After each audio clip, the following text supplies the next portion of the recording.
Bienvenue dans le journal de la cause animale pour cette 12e édition déjà. Donc aujourd'hui avec nous, on a la chance d'avoir Camille, qui est vice-présidente du collectif des ruraux pas chasseurs. Bonjour. Bonjour. Par téléphone, on aura aussi tout à l'heure Corinne, qui est coordinatrice terrain national pour One Voice, et Cyril Vaucel, qui est président Alliance Éthique et co-référent L214 Montpellier. On a avec nous nos chroniqueuses habituelles, Alban, Mathilde, et nous avons aujourd'hui Pauline. Bonjour Pauline, qui est youtubeuse et qui a une chaîne qui s'appelle L'Effet Domino. On commence avec les actus du mois. Alors dans cette première thématique, ce sera les actus concernant la grippe aviaire. Donc vous n'êtes pas sans savoir que depuis fin novembre 2021, il y a une épizootie. Donc on a déjà vu des images de charniers, des millions de cadavres d'oiseaux qui étaient enfouis dans des fosses, dans des chantiers d'autoroutes, etc.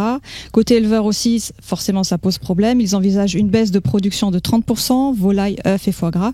Donc on a beaucoup d'actualités sur cette grippe qui n'est pas finie. Pauline, déjà, est-ce que tu peux nous expliquer pourquoi cette année cette grippe est aussi virulente ?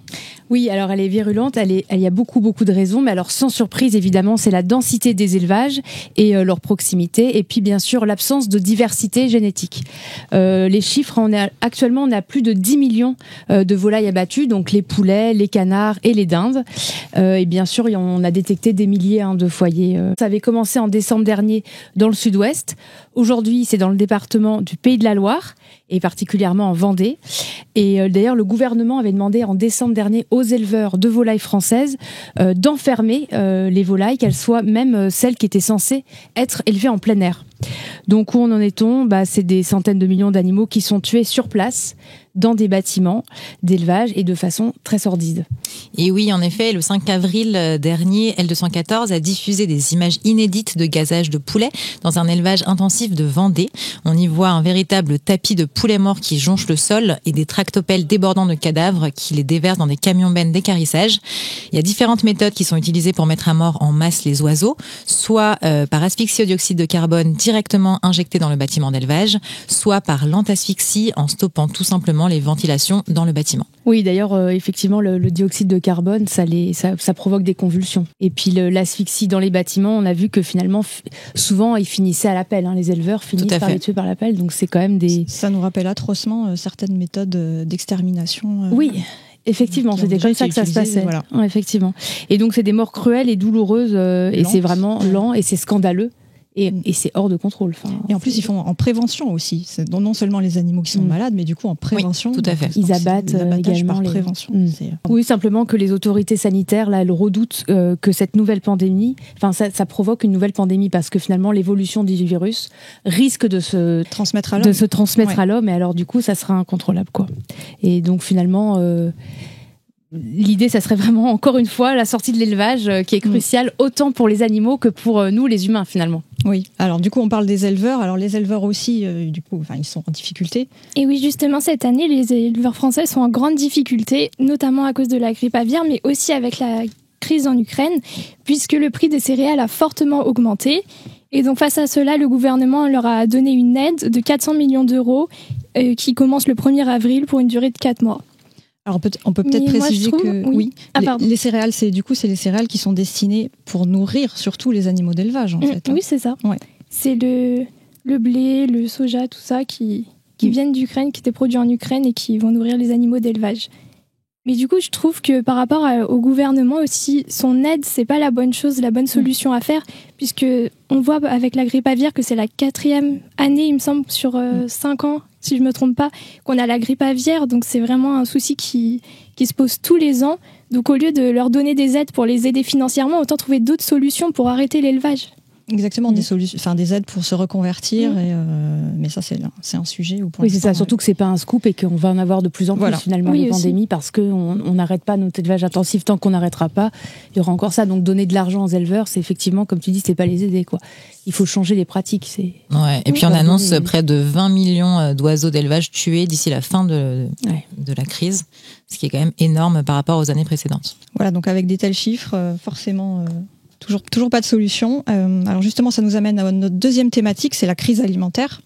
Donc on se rend bien compte qu'il y a des choses qui vont pas. Mais en fait, ça fait réagir quand même de plus en plus de personnes et dans des sphères différentes. Et ces personnes appellent au changement. Ouais, et d'ailleurs, il y a une tribune qui est intitulée « Un ministère de la condition animale doit voir le jour lors du prochain mandat présidentiel », qui a été publiée dans le journal Le Monde le 24 mars dernier. Elle a été signée par 37 historiens, philosophes et autres chercheurs. Elle stipule que le temps est venu d'amorcer un véritable changement dans la nature des relations que notre société entretient avec les animaux. L'existence d'un ministère de la condition animale, ça ferait écho à un domaine de recherche qui identifie les problèmes et propose des solutions, et ça constituerait un interlocuteur précieux pour les organisations de défense des animaux. Oui, donc ça c'est la théorie. Donc enfin voilà, les choses sont dites. Je crois qu'il y a aussi des scientifiques qui lancent un appel. Il y a 450 scientifiques qui ont lancé un appel pour justement moins de produits d'origine animale, moins de gaspillage et une politique européenne plus verte. Alors plus verte, c'est pas difficile, hein, elle est pas très très verte pour l'instant. Alors effectivement, il y a le déclencheur, c'est la guerre en Ukraine, mais ce qui est fou, c'est que cette insécurité alimentaire, elle n'est pas causée par une pénurie de l'offre, mais elle est causée par une inégalité dans la distribution. C'est-à-dire qu'on pourrait nourrir les humains sans problème, c'est simplement qu'on peut pas nourrir les animaux, mais c'est des animaux d'élevage, donc en fait c'est complètement schizophrène, puisque finalement les céréales, eux, ils sont utilisés pour l'alimentation animale et le biocarburant. Donc c'est complètement fou. Et la solution de l'Europe, pour l'instant, c'est un rétropédalage complet, puisque finalement, on va faire du productivisme. Là, les commissaires européens qui sont responsables de la PAC ont réfléchi à abandonner les politiques d'agricoles durables dans le seul but d'augmenter la productivité. Donc concrètement, c'est réduire le temps des jachères. Les jachères, c'est très important pour le sol de se remettre. Aussi de réduire de moitié l'usage des pesticides. Ils reviennent en arrière. Et bien sûr, les engrais et les terres bio. On allait sur un quart des terres bio. Un quart, c'est pas grand-chose, mais c'était déjà ça. Et là, l'Europe fait un rétropédalage complet. Donc voilà, c'est... Bon, alors ça, c'est côté Europe, mais par contre, côté français, l'INRA... Oui, c'est ça. Côté français, l'INRA, donc c'est l'Institut de recherche pour l'agriculture, l'alimentation et l'environnement. D'ailleurs. INRA, oui. Je sais pas trop comment ça se prononce. A fait une étude en collaboration avec MS Nutrition. Et cette étude montre en fait qu'il serait bien de servir 3 fois par semaine des repas végétariens dans les cantines scolaires et les 2 autres jours, soit du poisson, soit de la viande blanche. Donc ça permettrait notamment de lutter contre le réchauffement climatique parce qu'il faut rappeler que l'élevage, c'est la principale cause de ce réchauffement climatique. Mais pour ça, pour arriver à revisiter cette réglementation, il va falloir abolir une ancienne loi qui était de proposer de la viande rouge au moins 1 jour par semaine. Et en fait, ça vient en complément. En fait, il voudrait réformer la loi Egalim qui dit seulement un repas végétarien par semaine. Donc, ce qui est assez peu, mais c'est déjà ça. Très peu. Voilà. Mais c'est vrai que 3 repas végétariens, ce serait beaucoup mieux déjà. Ce serait un autre pas. Après, s'il pouvait y avoir des alternatives tous les jours et même des alternatives véganes, ce serait encore mieux. C'est ça. Et en plus, là, on parle de la guerre en Ukraine, mais en réalité, on va vers un réchauffement planétaire de toute manière. Bien sûr. Donc, la guerre en Ukraine, c'est un exemple, mais on va arriver à des choses bien pires. Donc, prenons les mesures maintenant, quoi. C'est ce que je voulais dire. Bon, très bien. Alors, on va pouvoir passer à notre prochaine thématique qui est celle des loisirs. Alors, justement, Camille, donc je rappelle, tu es vice-présidente du collectif des ruraux pas chasseurs. Et tu vas nous parler d'une journée mondiale qu'on ne connaît pas trop. Et ben moi, je vais parler de la journée mondiale du blaireau, celle des vrais blaireaux. Pas celle, voilà. Des animaux, donc des animaux non humains. Celle du mignon petit mustélidé poilu qui vit dans son terrier en forêt. Ce sera le 15 mai.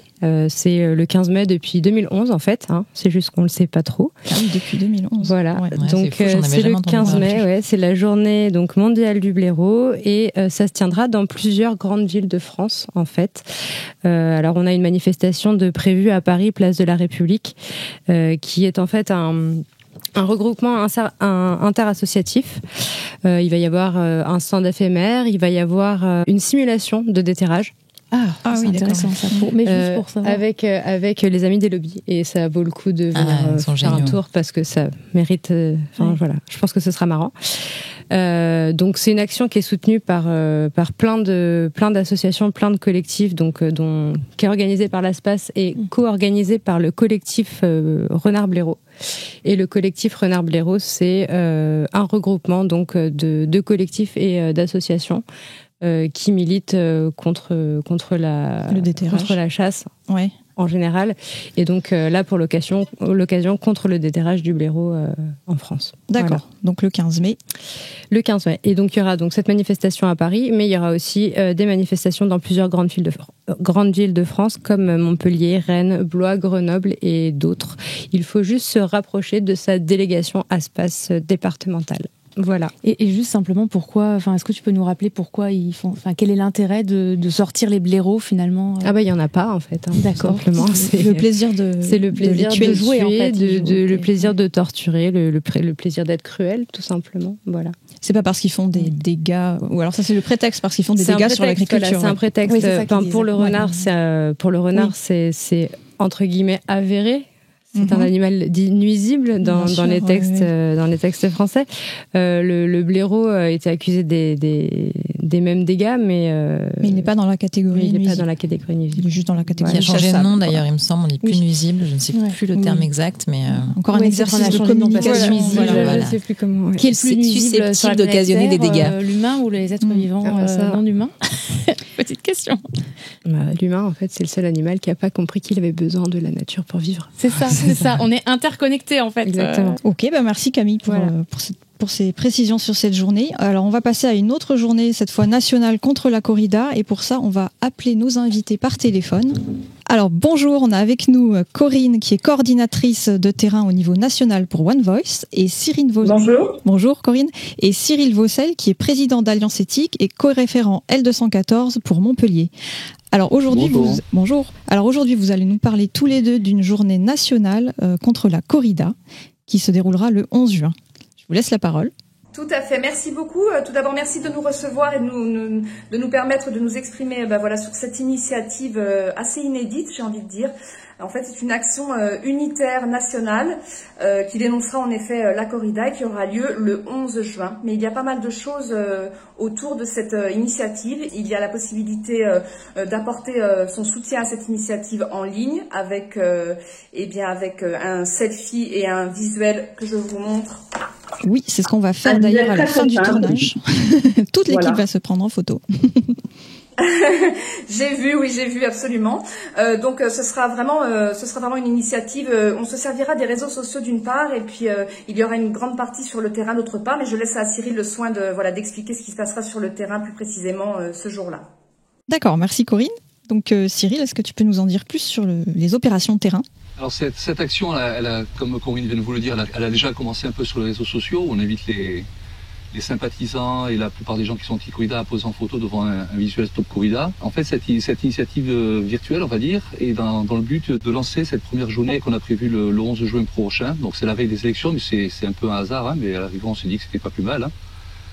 Donc dans le 11 juin prochain, on aura, pour le moment, on a 31 villes dans toute la France. Donc pour une première édition, on est plutôt content avec Corinne, ça sera plutôt réussi. Et du coup, ça se passe, c'est pas que dans le sud, Non, absolument pas. Non, on en a vraiment. On a créé d'ailleurs une carte sur Google Earth. On se rend bien compte que c'est vraiment sur toute la France qu'il y a des villes qui vont être concernées par une action le 11 ou le 12 juin prochain. Quoi.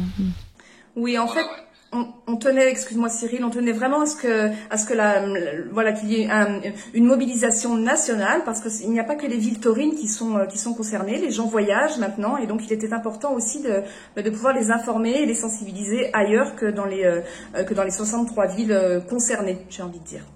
C'est ça, parce que même quand on part en vacances, qu'on est parisien, on va dans le sud et on se dit quel est le spectacle dans le sud, puis là on se renseigne, on voit le corrida et on peut se dire tiens, pourquoi pas. Donc c'est vrai que c'est bien de tout le monde doit être conscient de la souffrance, quoi, de ce que vivent ces animaux. Oui, parce qu'en plus la plupart des gens, on s'en est rendu compte, parce qu'avec Corinne on milite depuis longtemps contre la corrida et puis d'autres sujets aussi. On s'est rendu compte que les gens pensaient que la corrida ça n'existait plus, ou que c'était juste un spectacle folklorique sans souffrance sans mise à animale. mort, sans souffrance, ouais. Sans mise à mort. Même dans les villes taurines, les gens du sud, il y en a encore beaucoup qui pensent que ça existe encore, mais qu'en Espagne, mais qu'en France on est vraiment passé à autre chose depuis longtemps. Donc voilà, c'est un peu l'objectif de cette journée nationale qui sera dans toute la France, de sensibiliser le plus de gens possible à la cause des taureaux. C'est ça, la cause des taureaux et des veaux aussi, puisque souvent, ce qu'on découvre, c'est souvent quand on découvre parce qu'on est déjà dans la cause animale, mais les citoyens ne savent pas forcément qu'il y a des veaux qui sont retirés à leur mère, donc ça toujours, et qui après, pour s'exercer, il y a des écoles de tauromachie pour enfants. Tout à fait. Ce qui est quand même complètement aberrant, quoi. Tout à fait. Et les chevaux également, parce qu'on les oublie un peu parfois, mais les chevaux aussi sont utilisés malheureusement et sont vraiment dans des conditions aussi misérables, vraiment. D'accord. Donc pour cette année, donc c'est la première fois, c'est une journée nationale coordonnée. Et est-ce que vous pensez du coup que l'an prochain, ça pourrait devenir une journée mondiale ? Alors oui, bien sûr, c'est un peu notre objectif. Alors on met pas on fait ça par étapes. En fait, on a déjà commencé cette action un tout petit peu très localement à Montpellier, à Béziers l'an passé. C'était un peu pour tester cette idée de manifestation unitaire. Cette année, on la lance au niveau national. Ça a l'air de plutôt très bien marcher. Ouais. Et bien entendu, l'objectif après, ça sera de l'ouvrir à tous les pays d'Europe et même du monde. On verra comment ça prend l'année prochaine. Si c'est réussi en France, ça va donner envie aux autres de suivre le mouvement. Ça sera réussi. Oui. En tout cas, c'est une très bonne initiative, oui. Merci. Donc, merci beaucoup d'avoir témoigné pour cette journée. On va relayer l'événement. On va prendre les photos qu'il faut à la fin du tournage. Oui, super, merci. On a un très bel album qui est déjà constitué depuis l'ouverture de la page, depuis le 1er avril. On a plus de 640 personnes qui nous ont envoyé leurs portraits. Donc, voilà, n'hésitez pas, surtout, bien sûr, à nous envoyer vos photos, à soutenir l'initiative, que vous soyez militant, citoyen ou tout autre. À partir du moment où on est contre la corrida et il ne peut pas en être autrement, eh bien, on attend vos photos. Voilà, bravo, super. Exactement. Merci beaucoup.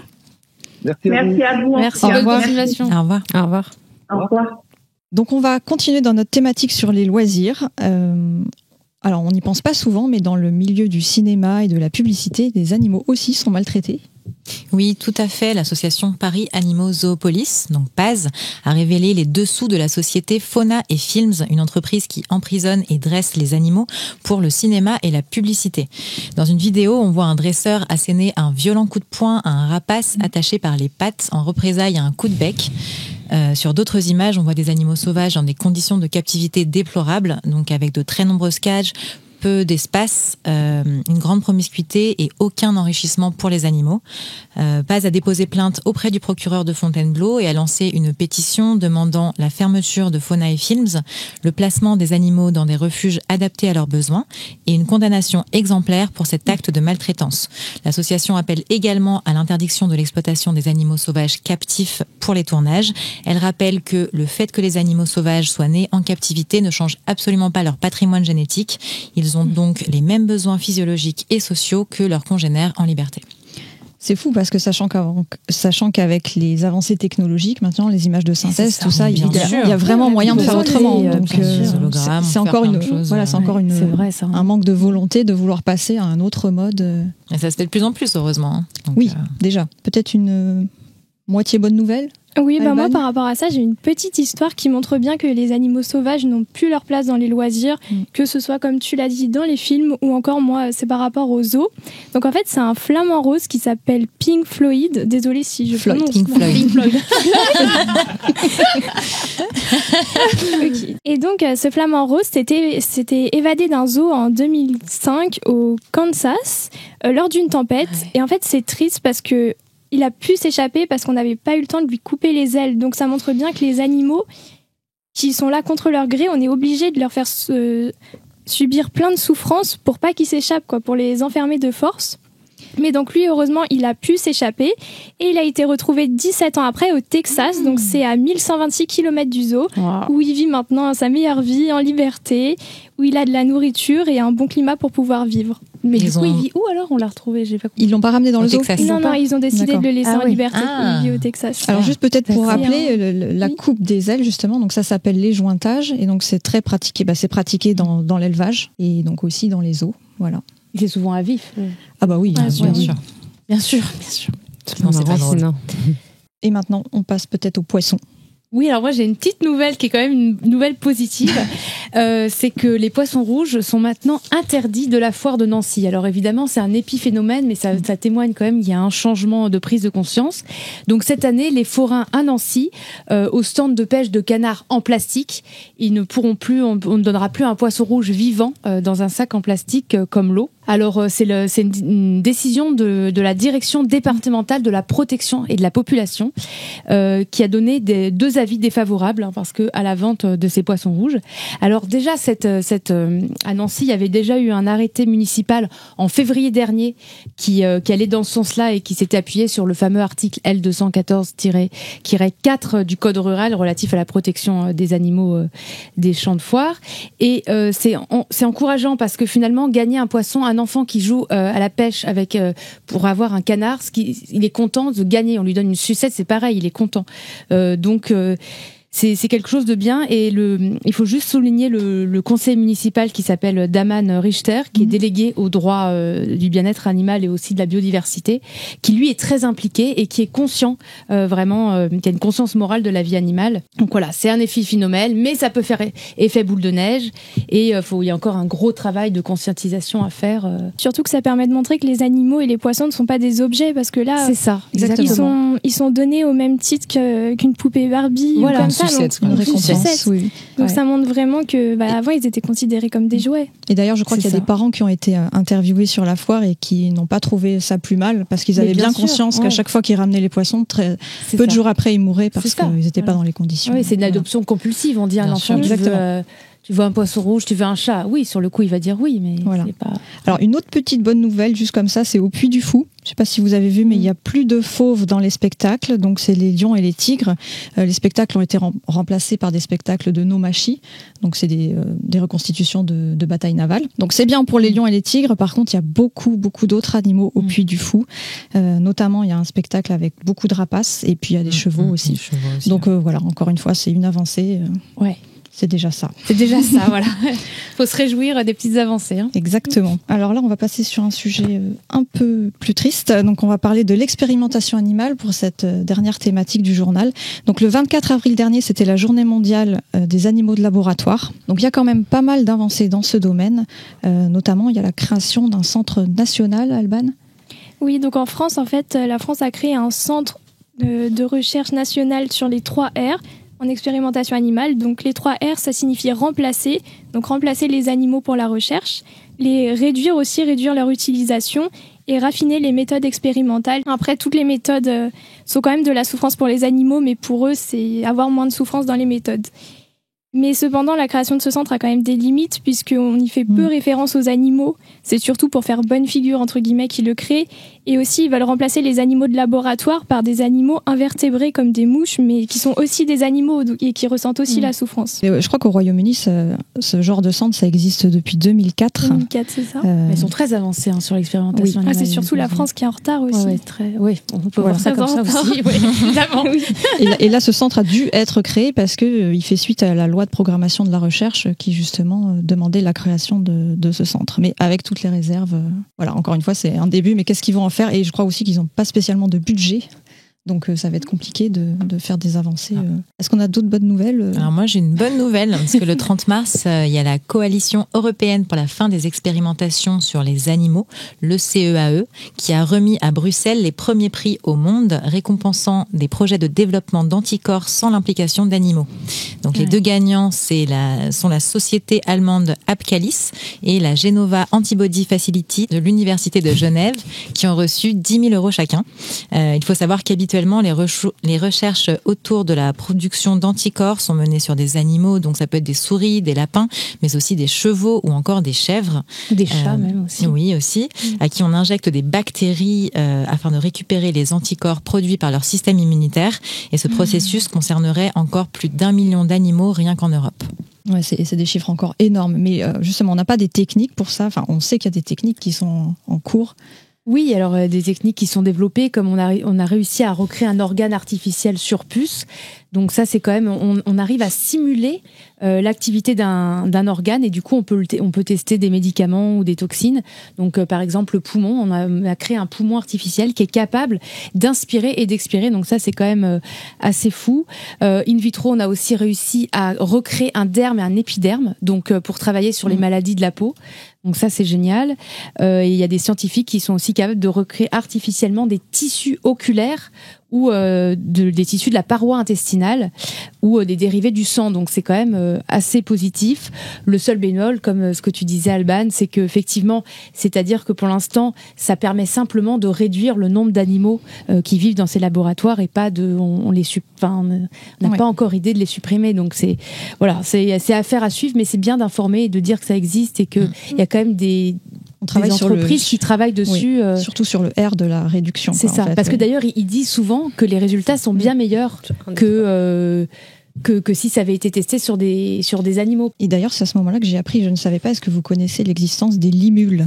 Ouais, c'est des tout petits... Je savais même pas. Ouais, on utilise le sang des limules parce que ce sang-là est capable de détecter des bactéries, mais c'est fou. Donc c'est pas des crabes, mais c'est... c'est encore plus petit. Hein. Oui, voilà. Ouais. Ils en utilisent des millions. Pour l'expérimentation animale. Voilà. Alors, on a fini avec nos thématiques pour ce journal. On va passer au Flash Actu. Alors moi j'ai une super nouvelle, vous avez dû en entendre parler. C'est la start-up espagnole Eura, qui est donc l'une des entreprises alternatives végétales qui connaît la plus forte croissance en Europe, qui a récolté 4 millions d'euros en seulement 12 heures dans le cadre d'une campagne de financement participatif.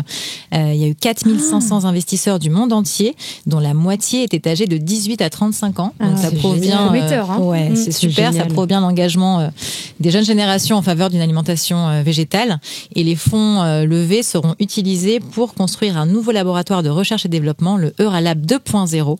Donc c'est vraiment une super nouvelle. Il faut savoir que la marque elle a doublé ses ventes en 2021 et que là elle ambitionne de développer jusqu'à 10 nouveaux produits en 2022. Donc on a hâte de goûter ça. Parce que c'est super bon en plus chez Eura. Moi j'adore cette marque. Si on reste dans la nourriture, moi je veux bien dire, j'ai un énorme scoop là, le marché de l'œuf végétalien. Et là il atteint 33 milliards de dollars. Donc c'est souvent 33 milliards de dollars, c'est énorme. C'est énorme. C'est une croissance exponentielle. Alors bien sûr, c'est les États-Unis et Israël qui développent ça. Et je voulais simplement dire que ça permet toujours d'économiser des millions de litres. Voilà, et comme quoi. Et oui, c'est à base d'un haricot. Voilà, c'est assez fou. À base d'un haricot. Un haricot mungo, ça s'appelle. Ok. Et qui une fois qu'il est broyé en poudre, il peut. En fait, il est déjà très utilisé dans la cuisine asiatique, l'haricot mungo. Oui, en plus on l'utilise beaucoup, voilà. Partout. Donc comme quoi, on peut faire de l'argent sans casser des œufs. Bravo, bravo. La petite punchline. Ok, d'autres flash actu. Alors peut-être, je sais pas, côté législatif. Oui, donc en fait, le Royaume-Uni prévoit une loi pour reconnaître la sensibilité des animaux et ça va permettre de favoriser notamment leur protection juridique. Et ça montre bien que le Royaume-Uni est un leader mondial dans la protection animale. Et ils envisagent pour l'instant ou c'est déjà acté C'est ils en sont à la dernière étape. Ah oui, donc c'est pas encore acté, mais bientôt. Je crois qu'on avait une autre nouvelle juridique. Oui, au niveau européen, ce qu'on a dit, c'est que les législateurs européens, ils demandent vraiment explicitement la fin de la promotion de la viande. Alors, au sein de l'Union européenne, la Commission européenne, elle promeut la viande dans un but de stimuler la compétitivité. Mais là, ça n'a plus de sens, évidemment. Pour assurer la sécurité alimentaire, on doit diminuer, vraiment réduire notre consommation de viande. Et il faut que les cultures soient consacrées à nourrir les humains et pas nourrir... Et oui, on en revient à ce qu'on disait au début. On en revient à l'appel des scientifiques. Mais là, tout le monde... je veux dire, là, il y a quelque chose de... À un moment donné, il faut agir, il faut que les politiques... entendent en tout cas, ou agissent, quoi. C'est pas obligé d'écouter, mais ils peuvent agir. On a eu aussi une enquête L214. C'est un peu plus triste comme nouvelle. C'est le 20 avril, donc L214 a publié une nouvelle vidéo de veaux maltraités dans un élevage du groupe alimentaire Denkavit, qui est le numéro 2 du veau en France. L'association a porté plainte pour mauvais traitement et sévices graves et elle a lancé une pétition qui a recueilli plus de 80 000 signatures pour exiger des sanctions immédiates. Peut-être une dernière flash actuelle, Alban. Au choix, comme tu veux. On a eu la création de l'entreprise Good Dog Food qui a été lancée par Agronomics. Donc pour ceux qui ne connaissent pas, c'est un groupe d'investisseurs britanniques dans la viande cellulaire. Et ils vont créer des produits alimentaires à partir de viande cultivée pour les chiens. Donc c'est bien, ça va permettre notamment d'accélérer l'introduction de la viande cellulaire au grand public et aussi de lutter contre le réchauffement climatique. Et je rebondis rapidement sur cette actu pour dire que pour la première fois, il y a une étude britannique de grande ampleur qui suggère qu'un régime à base de protéines végétales aurait plus de bénéfices pour la santé canine qu'un régime carné. Les chiens végétaliens seraient donc mieux dans leur assiette. Oh. Oui, alors que les chats, on peut pas. Moi, j'ai essayé mon chat de lui faire manger de la salade. Il fait ça pour me faire plaisir, mais La salade directement. Parce qu'il aime, quoi. Pour ça. Il y a beaucoup de c'est compliqué. Ouais. Ah oui, non, c'est sûr que la salade directement. Non, mais il y a des chats végétaliens, mais après, effectivement, il faut voir avec son vétérinaire, se faire accompagner. Mais c'est tout à fait possible et il y en a qui sont en très bonne santé. Ça pourrait faire l'objet d'un prochain débat. Le temps nous est un peu compté. On va terminer avec une dernière actu, peut-être sur l'Équateur. Une actu vraiment révolutionnaire. Là, c'est quand même au niveau constitutionnel que l'Équateur est le premier pays à donner un statut juridique distinct pour les animaux sauvages. Alors, ils avaient déjà, en 2008, reconnu le droit de la nature à l'échelle constitutionnelle. Donc, c'est une vraie avancée. Ils font partie de la nature, les animaux. Donc, voilà. C'est très bien, c'est super, c'est positif. Symboliquement, c'est une vraie avancée.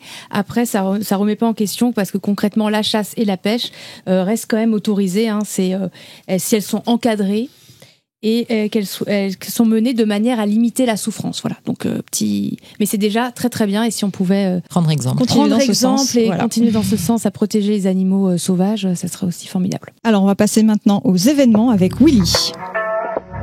Bonjour à tous. Alors, les événements. Samedi 14 mai, l'association No Corrida organise un happening mensuel anti-corrida à Arles de 9h30 à 12h30 avec distribution de tracts, d'informations, signatures, pétitions, etc. L'association Manger Végétalien et la fédération végane vous attend le samedi 14 mai de 10h à 18h à Paris pour échanger avec vous sur le fait que l'alimentation végétalienne a des conséquences directes sur le climat et l'environnement de notre planète. Paris, dimanche 15 mai à 14h, journée mondiale des blaireaux.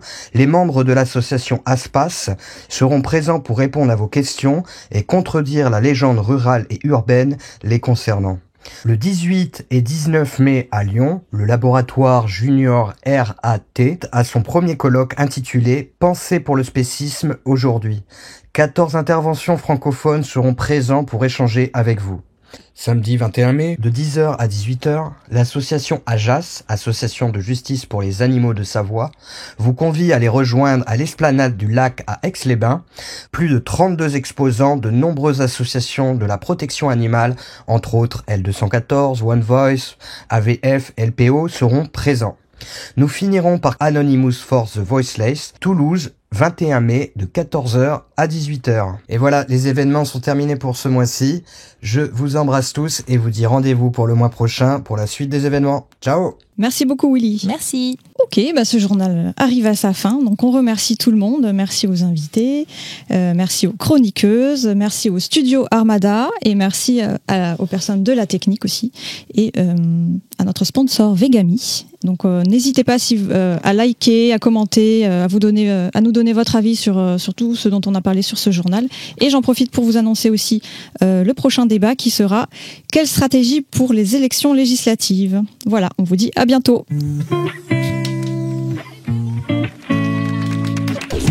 Armada.